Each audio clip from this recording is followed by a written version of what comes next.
Hello, my favorite English language learners. It is your favorite English teacher here, Amy Joy.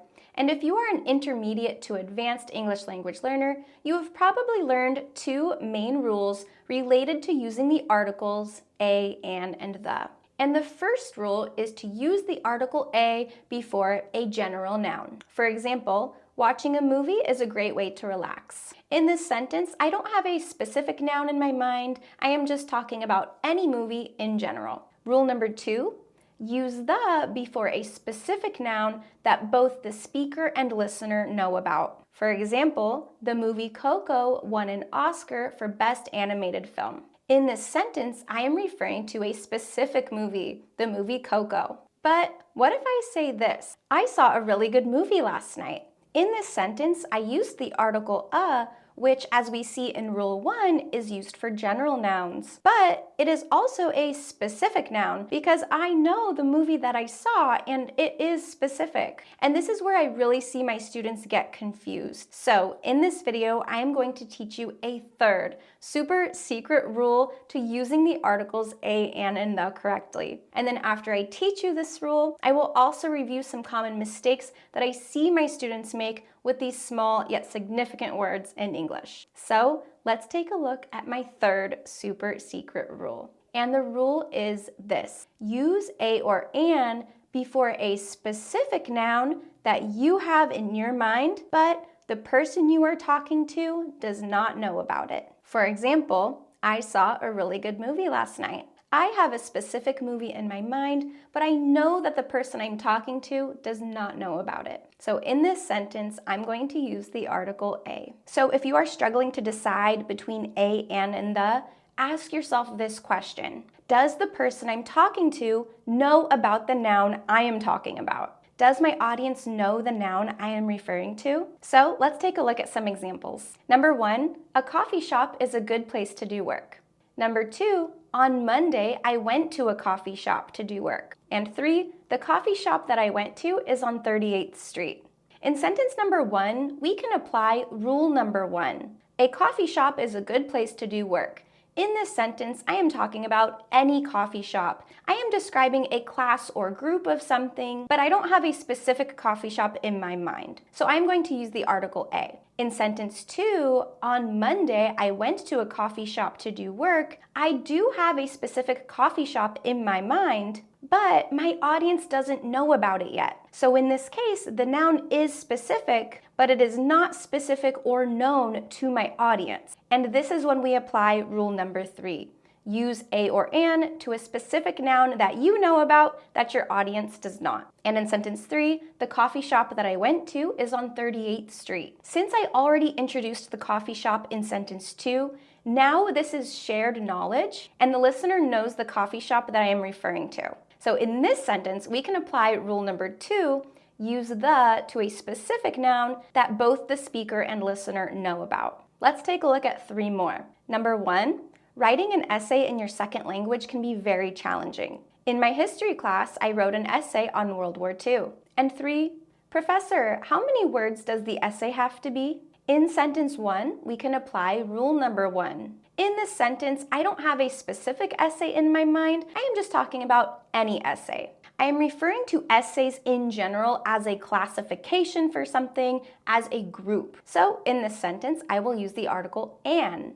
And just a side note, I am sure you already know that the difference between a and an is that we use an before nouns that begin with a vowel sound. So in this sentence, we will say an essay instead of a essay because essay begins with the vowel e sound. In sentence 2, in my history class, I wrote an essay about World War II. I have a specific essay in my mind that I am thinking about, but I know that my listener does not know about the essay. So I am going to apply rule 3, use a or an to a specific noun that your listener doesn't know about. So it's specific and known to me, but not to them. And in sentence 3, Professor, how many words does the essay have to be? In this situation, my professor has the same knowledge as I do because we are in a similar situation, we are in a similar setting. My professor assigned the essay and I am asking about it. So I know the noun that I am talking about, and I also know that my professor knows the noun that I'm talking about. So since we have this shared common knowledge, I know that my listener knows the noun I'm referring to. So in this sentence, we can apply rule number 2, use the article the for a specific noun that both the speaker and listener know about. Are you starting to see the pattern? I hope so. Let's take a look at 3 more just to make sure. Sentence 1, becoming a published author takes a lot of hard work and dedication. 2, they interviewed an author on their podcast. And 3, the author on the podcast talked about inflation in the US. In sentence 1, I am talking about becoming any published author. I am describing a class, a group of people, a type of person, but I don't have a specific author in my mind. So I'm going to apply rule number 1, use a or an for a general noun. But in sentence 2, they interviewed an author on their podcast. There is a single specific author that they interviewed, and I know about it as the speaker, but I know that my audience doesn't know about this author yet. So I'm going to apply rule 3, use a or an for a specific noun that you know about, but your audience doesn't. And in sentence 3, we can apply rule number 2, use the article the for a specific noun that everyone knows about. Since I have already mentioned the author in my previous sentence, I know that my listener knows which author I am referring to. Also, by adding the prepositional phrase on the podcast, I am defining or describing or making the noun more specific. So by using this extra description, I know that my listener knows which specific author I am talking about. So we can use the article the. Now, how do you know if your audience or listener knows the specific noun you are referring to? Well, there are several ways, and I am going to review some common ones here that you already know about, and then I'm going to teach you 2 more advanced ways that you probably have not been taught yet. So the first rule is when referring to unique things, like the moon, the internet, the sky, the world, and even decades and centuries, like the 1900s or the 1990s. And the second way is before superlatives and numbers. For example, he is the best at his job, or she is the smartest student. And the third way, which we've already talked about a little bit, is with second mentions. This is when you introduce something specific for the first time using the article a or an, like what we saw in rule number 3. But then for the second mention, you can use the because both the speaker and listener know which noun you are referring to. So for example, I saw a dog at the movies yesterday. The dog was so cute. In my first mention, I used the article a or an, and in my second mention, I used the article the. So these 3 ways you are probably familiar with. So let's move on to 2 new ways that you can know if your listener knows which noun you are referring to. And the first one is by having shared settings or shared knowledge. So like we saw in our previous example, Professor, how many words does the essay have to be? Since the professor assigned the essay and I am in their class, we all know which essay we are referring to. Since we have a shared situation, a shared setting, or a shared knowledge, I can assume that the person I am talking to, my professor, knows the exact noun that I'm talking about. So in this case, we can use the article the. Let's look at another one. If you have been following me for a while, you know that I live in the United States and specifically California. So with that shared knowledge, if I tell you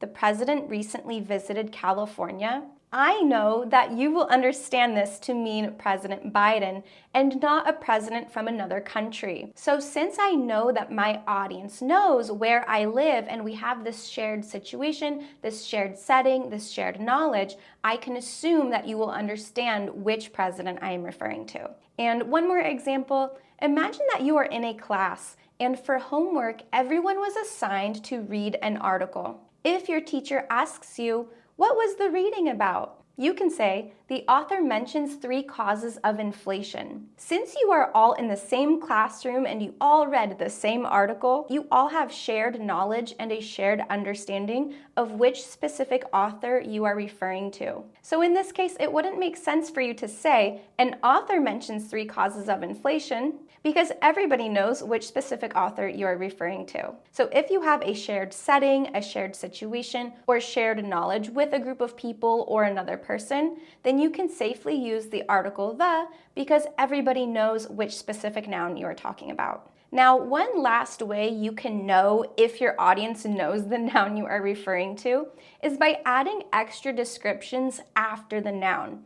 And you can do this by using relative clauses that begin with the word that, or by using prepositional phrases that begin with of, for, about, in, etc. Let me show you what I mean. The president of the university gave a speech at graduation. In this sentence, you know that I am not talking about President Biden because I've added an extra description with a prepositional phrase. Which president? The president of the university. So by using this prepositional phrase, I make this noun specific. I make this noun shared knowledge between me and my audience. So I can make sure they know the specific noun that I'm talking about. Now, a common way we see this used is by using the noun one of the noun two. So like we saw, the president of the university, or the middle of the street. Here's another example. The essay for my history class is really difficult. Now, in this example, you make the noun, the essay, very specific and common shared knowledge by using this prepositional phrase for my history class. Which essay? The one for my history class. So again, we can see here how by using a prepositional phrase and adding that extra description, we make the noun shared knowledge between the speaker and the listener, and therefore use the article the. And one more example. The author that wrote our textbook gave a special lecture. In this sentence, I used the relative clause that wrote our textbook to add an extra description or define which author I'm referring to.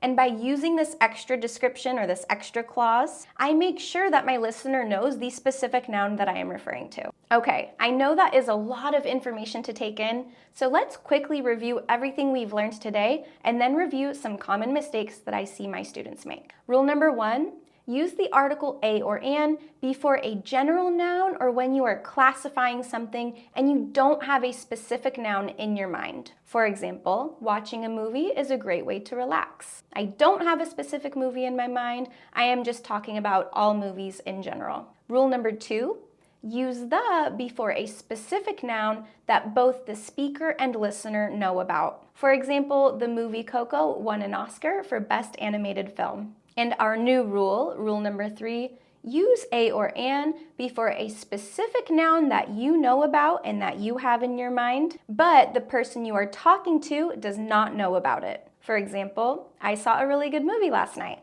Then if you are unsure if you should choose a, an, or the, ask yourself this question. Does my audience know the noun I am talking about? And 2 new ways you can know the answer to this question are if 1, you have a shared setting or shared knowledge of something. Maybe your location, your classroom, the homework that you all did together, etc. For example, the author mentions 3 causes of inflation. We are all in the same class, we all did the same reading, so we all know which specific author you are talking about. And you can also make a noun more specific or shared knowledge by adding extra descriptions with either relative clauses or prepositional phrases. Like in the sentence, the author that wrote our textbook gave a special lecture. And before we move on, I want to remind you, if you are studying for the TOEFL, the IELTS, or just want to improve your vocabulary in general, make sure you visit my website, yourfavoriteenglishteacher.com, where you can find my new vocabulary workbook. In this workbook, I teach you 75 advanced C1, C2 level words, along with their grammar and collocations, so that you not only understand the words, but you can also use them correctly. In the book, I have lots of readings and also activities, so you have opportunities to practice, and I think it will be really helpful for you. Okay, let's move on to some reminders I have for you and also some common mistakes that I see my students make. So just like we saw in rule number 1, we can use the article a or an before a general noun that refers to a class or a group of something. And when we use a or an in this way, we are talking about any one of a larger group. So in the example, watching a movie is a great way to relax. We are talking about any one movie. But in this case, if we want to refer to the whole group, the whole class, or all of something, we can also use the plural form. For example, watching movies is a great way to relax. Let's look at another example. Writing an essay in your second language can be very challenging. Instead of referring to anyone by using a or an, we can also change this to the plural form to refer to all or the whole class. So we can say, writing essays in your second language can be very challenging. Another example, a college student usually has a very busy schedule. Here we are emphasizing one of a larger group of people, a larger class of people. But if we want to refer to the whole class or just all of them in general, we can say college students usually have a very busy schedule. Or since we've made the subject plural, we can also make schedules plural. College students usually have very busy schedules. And one last example, a director is responsible for making casting decisions. Here we are talking about any director in general, and we are referring to one of the larger group or class of people. But we can also make it plural. Directors are responsible for making casting decisions. Now, speaking about using a and an, or the plural form of a noun, I need to remind you about non-count nouns. And since non-count nouns cannot be counted, there cannot be one of them and there cannot be more than one of them. So you cannot use a or an before a non-count noun, and you can also not make non-count nouns plural. And this is a really common mistake I see my students make. And to be honest, this is not your fault. Because in English, non-count nouns can be a little bit random and even differ from non-count nouns in other languages. So here I have a list for you of really common non-count nouns that I often see my students mistakenly use with a or an or make plural. And some that might surprise you include advice. We cannot say an advice or advices. We cannot say an evidence or evidences. We do not say a grammar or grammars. We do not say a research or researches in the noun form. And we also do not say a vocabulary or vocabularies. Now, using these non-count nouns correctly is really simply a matter of studying and memorization. So I have created a free downloadable PDF for you with all of the information that we've learned today and this list of commonly misused non-count nouns. So after watching this video, go download it so that you can study it and refer to it later. Now, we have learned so much today, and now I want to show you an example from Wikipedia to show you how all of the rules and information we've learned can apply in real natural English. Let's take a look. In the world of film, TV, and literature, there is a test called the Bechdel test. It is a measure of the representation of women in film and other fiction. The test asks whether a work features at least two women who talk to each other about something other than a man. The requirement that the two women be named is sometimes added. Let's take a look at how the writer uses a, an, and the, and apply our rules to them. In the first sentence, we have, in the world of film, TV, and literature. Now, usually the world refers to the earth, but in this case, we are actually talking about a field. But how do we know which field or which world we are referring to? Actually, by using the prepositional phrase beginning with of. Which world? The world of film, TV, and literature. So by adding that extra description with the prepositional phrase, the author has defined or made specific which world they are referring to for their listener. Then we see there is a test called the Bechdel test. Now, in the author's mind, there is a specific test, the Bechdel test, but they know that their audience does not know about it yet. So here is a really great example of applying rule number 3. Use a or an before a specific noun that your audience does not know about. And another way to think about this is with a first mention.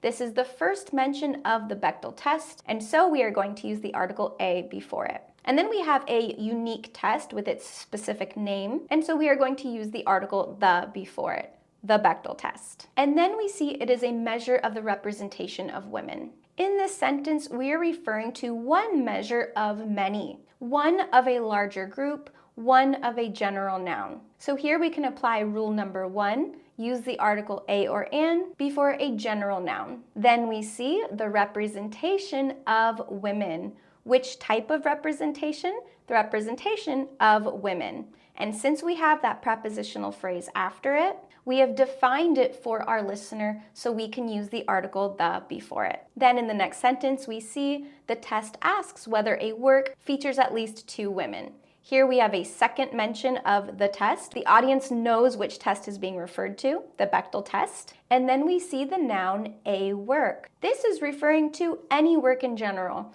The author doesn't have a specific work in their mind. They are just talking about a class of something and one of a larger group. Really just any work. So we can apply Rule 1, use the article a or an before a general noun. Now, just a side note, typically, the word work is a non-count noun. But if you are talking about a work of art or a work of literature, only in this instance can the word work be used as a countable noun. So typically, you cannot say, I have a work to do, because you're not making a work of art or a work of literature. In that case, work is used as a non-count noun, and you would need to say, I have work to do. So the test asks whether a work features at least two women who talk to each other about something other than a man. And here again, we can apply Rule 1 because the author doesn't have a specific man in mind, but rather they are talking about one of a larger group, or in this case, the class of men. And moving on, the requirement that the two women be named is sometimes added. In this sentence, the requirement becomes specific, it becomes shared knowledge by using the relative clause after it, beginning with the word that. Which requirement? The requirement that the two women must be named. So here, by adding that extra description, we are making the noun more specific and shared knowledge between the speaker and the listener. Let's move on. Passing or failing the test is not necessarily indicative of how well women are represented in a specific work. Rather, the test is used to call attention to gender inequality in fiction. Research indicates that films that pass the test perform better financially than those that do not. So here in the first sentence again, we see a third mention, the test. The readers know that this is the Bechdel test. Then it says, is not necessarily indicative of how well women are represented in a specific work. Now, interestingly, we have the adjective specific here, but we are not talking about a specific work. We are talking about any given work, any work at all, one of a larger class of something. So in this case, we will apply rule number 1, use a before any one of a larger group, a general noun. Then again, we have the test is used to call attention to gender inequality in fiction. Now notice I highlighted here the word attention. Remember, this word is a non-count noun, so we did not use it in the plural form and we did not use the article a or an before it. I often see my students say things like, oh, I paid many attentions in class. But again, attention is a non-count noun, so there is no plural form of this word. And similarly, in the next sentence we see, research indicates that films that pass the test perform better financially than those that do not. And the word research is also a non-count noun, so we did not make it plural, we did not say researches, and we also did not say a research. Now, I do believe this is actually one difference between American and British English, so keep in mind if you are using American English, this word is a non-count noun and there is no plural form of it. Then we see research indicates that films that pass the test, so here we have films in general. The author doesn't have a specific film in mind, but rather is referring to the class of films as a whole group. And in this case, it really means all films in general. Then lastly, we see the test mentioned again, and the readers know this is referring to the Bechdel test. Okay, let's take a look at the last part. The test is named after the American cartoonist Alison Bechdel, in whose 1985 comic strip the test first appeared. Bechdel credited the idea to her friend Liz Wallace and the writings of Virginia Woolf. After the test became more widely discussed in the 2000s, many other tests inspired by it emerged. So here you can see the use of the word the a lot, but for a couple different reasons. In the first sentence, we see the test is named after the American cartoonist Alison Bechdel. In this case, the audience knows specifically which cartoonist is being talked about because of the extra description, including the person's name, Alison Bechdel. Which cartoonist? Alison Bechdel. And since we described or defined which cartoonist, we can use the article the because now the speaker and listener both know which cartoonist is being referred to. Then in the next sentence, we see Bechdel credited the idea to her friend Liz Wallace and the writings of Virginia Woolf. Which idea? The whole idea of the test and the criteria of it. Which writings? The writings of Virginia Woolf. Here, we know which specific writings are being referred to because we have the extra description by using the prepositional phrase of Virginia Woolf. Which writings? The writings of Virginia Woolf. So again, we can apply Rule 2 here, use the before a specific noun that both the speaker and listener know about. Then in the last sentence, again, we see the test and also the 2000s. Remember, before unique times like the 1900s or the 1990s, or in this case, the 2000s, we use the article the before them. Now, I know this last section used rule number 2 a lot, and I want to highlight one thing. In the first sentence, we defined which cartoonist we were referring to by including their name after it. But we could also say this: the test is named after an American cartoonist in whose 1985 comic strip the test first appeared. If we remove the name, we are removing the description that allows the audience to know which specific cartoonist is being referred to. And if we do that, then we see another great example of how we might use rule number 3. The author has a specific cartoonist in their mind, but the audience doesn't know who they are talking about. So instead of using the, we would say, the test is named after an American cartoonist. Because by removing the name, the audience now does not know which cartoonist specifically is being referred to. Now I want to give you an opportunity to practice. So I want you to create 3 separate sentences using the noun book. And I want you to write 1 sample sentence for each of the 3 rules that we learned today. Put your answers in the comments so that I can check that you have truly mastered the use of the articles a, an, and the. Also, don't forget to download the free PDF in the description below so that you can memorize those tricky non-count nouns and avoid the mistakes that my students make. Thank you so much for watching this video. I hope you learned something new. If you did, make sure you like this video and subscribe to my channel so you can keep improving your English with me. I'll see you next time. Bye!